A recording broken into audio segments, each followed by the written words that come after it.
Army hearties. Good morning, good afternoon, good evening. Hello, my creepy friends. Welcome to Slams and Bobs, where it is Saturday. It's been Thunderbirds this morning, and yay, we get to do a review early because I have no life and am doing nothing today. So I figured what better way to spend the day than with my internet friends reviewing the latest episode of Thunderbirds, which was called Under Pressure. Taking up that challenge of a Thunderbirds inspired makeup. You know who you are. I'm trying to work out what to do. Quite honestly, at the minute, I know I've got to use a blue, but that's all I got. I'm going to work it out. I even thought about doing 5, 4, 3, 2, 1 in eyeliner across the eye. We'll get there. I will think of something. To mention, the episode was called Under Pressure. We were reunited with the lovely Ned Tedford. I don't think he's lovely though. I find him very, very, very annoying. And I wonder if the repetition of a character is just filler for a big event coming later. Hopefully, the capture of one of the 5 brothers. This time when we catch up with Ned Tedford, that's kind of a tongue twister. He's driving underwater with toxic waste and suddenly the pressure causes problems with his truck, begins to malfunction and splits under pressure, leaving him in danger. And if the toxic waste obviously gets into the ocean, it's going to cause a major catastrophe worldwide. So with only Virgil and Gordon in the house, apparently Scott was off doing something with KO, legal things. Virgil and Gordon went off. Obviously it's an aquatic mission, so Gordon's got to be there. What do people think of Gordon's Hawaiian shirts? I don't know that they're in Hawaii. We know it's like in the middle of the Atlantic, I believe, but I don't know if it's near Hawaii. But he just has these really, really loud shirts. They go off together to rescue Ned Tedford again. Gladys is back. Gladys, that bloody geranium is back, that annoying flower. Why can Gladys seem to respond to Ned Tedford like it's there and then it will just perk up whenever he's talking and like respond? That's so weird. I don't think normal flowers do that. My flowers don't do that. Hello, flowers. Hello, lovely pink flowers. Now, see, they don't want to know me. Are you going to respond to me? No. So what plant in 2060 can respond to the sound of a human voice? Must be some kind of space plant.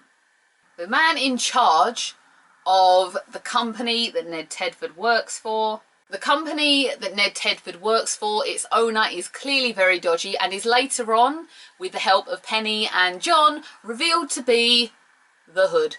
The Hood's back! But he was collecting toxic waste. And why was he collecting the toxic waste? So he could infect the world's water supply and charge to dilute it and put it back to safety. Now, the Hood's main mission in life is to destroy the Thunderbirds.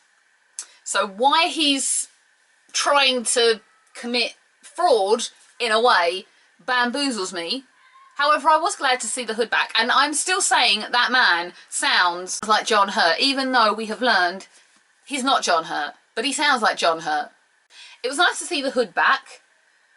And I would hope that the collection of toxic waste was for something like to destroy the Thunderbirds. We don't want them destroyed. But I want action with the Hood versus Thunderbirds because it's traditional. So in the meantime, Penny's Rolls Royce is attacked by one of the Hood's minions. Gordon successfully cuts Ned Tedford away, saves Ned Tedford thanks with Virgil clawing him out of the ocean. And everyone goes home happy, and now Ned Tedford is in the air. That's going to be another rescue for another day, right? I have to love the fact that Penelope's being attacked in a lovely, lovely, shiny Rolls Royce. And she's cold as a cucumber. She's just sitting there going, oh, Parker, do something. Do save us. And it's Penny all over, but it was like, there's blades that someone's clearly trying to cut into your car with, even though your car is clearly unscathable. And you're just like, yeah, another day. Whew. Anything fun going to happen today? Has to be mentioned, the Rolls Royce flew.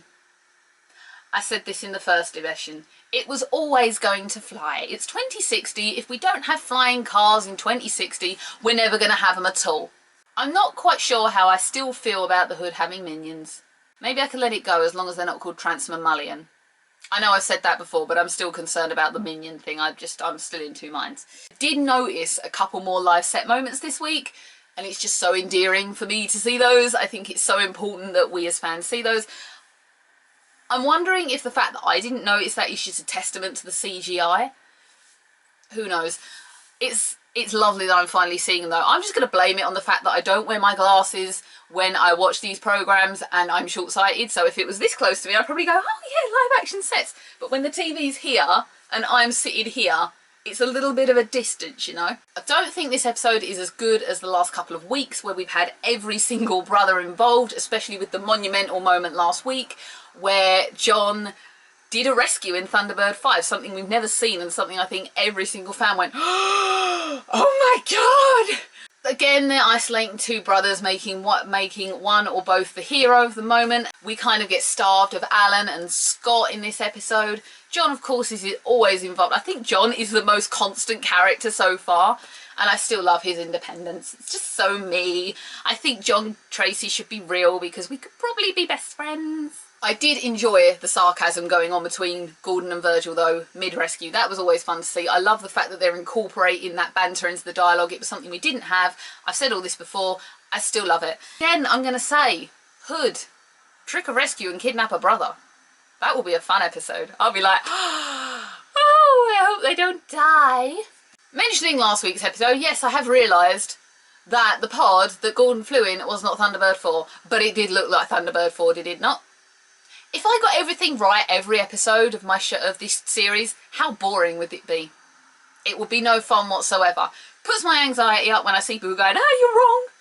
But never mind. It's all good fun. I have to get over these moments and move on with my life. Lastly, before we go, to anyone at Andercon this week, I hate you all. I wish I could go, but unfortunately money and travel from my part of the country would have made this a very, very expensive thing to do. Not only was the ticket like £45 base price, I think, you then got to consider train journeying up there. We'd have to get off at King's Cross, go to Leicester. We'd then have to think about food, accommodation. It would have been essentially probably a £300–400 weekend, and that is almost half of my monthly wage.